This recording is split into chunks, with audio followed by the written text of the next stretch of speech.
एक तरफ गरीबों की झोपड़ी पर बुलडोजर चल रहा है तो दूसरी तरफ सरकार के मंत्री सरकारी जमीनों पर कुंडली मारकर बैठे हैं। वो भी एक दो नहीं, 72 आवंटन अपने नाम कराकर बैठे हैं और बिना एक ढेला दिए हो। उत्तर प्रदेश की एक राजनीतिक दल के लिए कभी एक नारा जोर शोर से गूंजा करता था, जो जमीन सरकारी है वो जमीन हमारी है।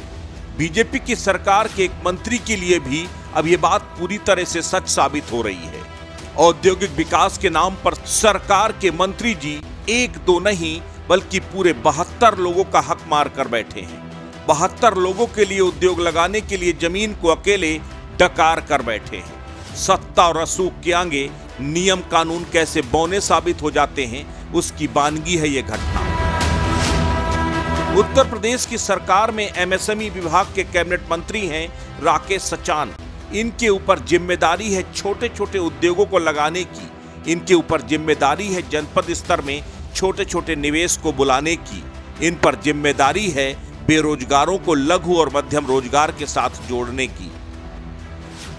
उत्तर प्रदेश में इन्वेस्टर समिट 2023 का आयोजन किया गया, जिसके तहत लघु उद्योग भारती जनपद के हर ब्लॉकों में माननीय मुख्यमंत्री जी की योजनाओं का प्रचार प्रसार किया, जिसमें हमारे जनपद में 8 औद्योगिक स्थान हैं। प्रचार प्रसार के दौरान पता चला कि इन औद्योगिक स्थानों में 2 औद्योगिक स्थान हमारे कैबिनेट मिनिस्टर राकेश सचान जी के नाम है, जिसका पत्र हमने माननीय आदरणीय आयुक्त एवं निदेशक उद्योग मयूर महंसरी साहब को भेजा है।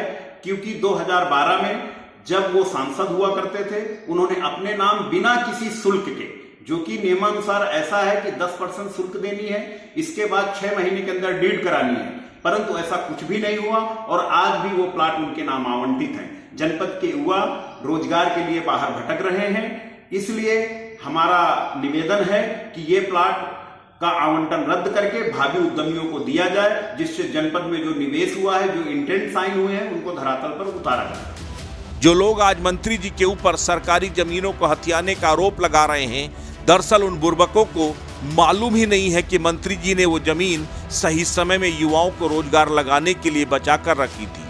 मंत्री जी की काबिलियत की इससे बड़ी बानगी और क्या होगी कि उन्होंने पिछली सरकार में 72 जमीनों को अपनी इस नई सरकार में निवेशकों के लिए बचा कर रख लिया था। जी हां, 2012 में मंत्री जी समाजवादी पार्टी के सांसद हुआ करते थे। फतेहपुर से सांसद रहते हुए दूरदर्शी मंत्री जी को यह आभास हो गया था कि इस सरकार में न कोई उद्योग लगाएगा, न ही जमीन बच पाएगी। उन्हें आभास हो गया था आने वाले समय में वो बीजेपी में जाएंगे।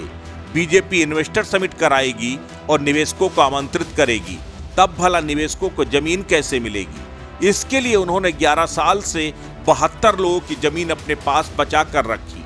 अब मंत्री जी उन जमीनों को सरकार को वापस करके निवेशकों को वहां बसाएंगे। लेकिन भला सत्ता विरोधी मानसिकता से ग्रस्त मूढ़ विपक्षियों को ये बात कहां समझ में आती है।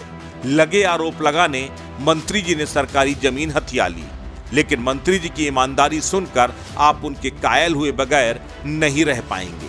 सुनिए क्या कह रहे हैं मंत्री जी, सब सच पता चल जाएगा। वो 72 प्लाट तो सही कह रहे हो, वो नियम में ही हुए थे। 2012 में डीएम की अध्यक्षता में यहाँ उद्योग बंधु की समिति होती है, वो कभी प्लाट का जब वो बना होगा तो किसी ने खरीदे नहीं और वो संस्था के नाम अरे अब आपका प्रश्न का जवाब दे रहा हूँ।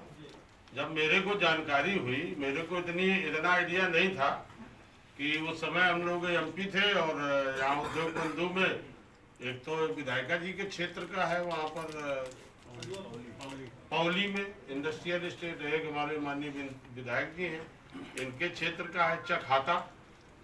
तो उद्योग बंधु की बैठक में वहाँ डिमांड चाहते थे लोग कि स्कूल बनावे, तो उन्होंने डीएम ने कहा कि कंचन वर्मा जिलाधिकारी थी, उसी समय वो तय हो गए।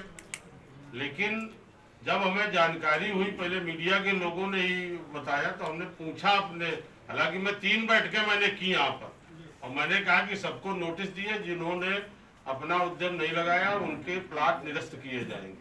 तो उसी के चलते हमने अभी उसमें कुछ बनाया नहीं, इसलिए हमने अपने आप को उनको निरस्त कर लिया।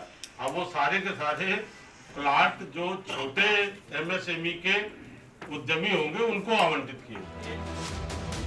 मंत्री राकेश सचान के 72 आवंटन को लेकर जो समाजवादी पार्टी और कांग्रेस आज उछल उछल कर आरोप लगा रही हैं, लेकिन वो शायद ये भूल गई कि माननीय मंत्री जी उससे पहले उन्हीं दलों को सुशोभित करके आए हैं। और ये जो 72 प्लाटों का आवंटन का पुरस्कार उन्हें किसी और ने नहीं बल्कि अखिलेश यादव के मुख्यमंत्रित्व काल में ही मिला था।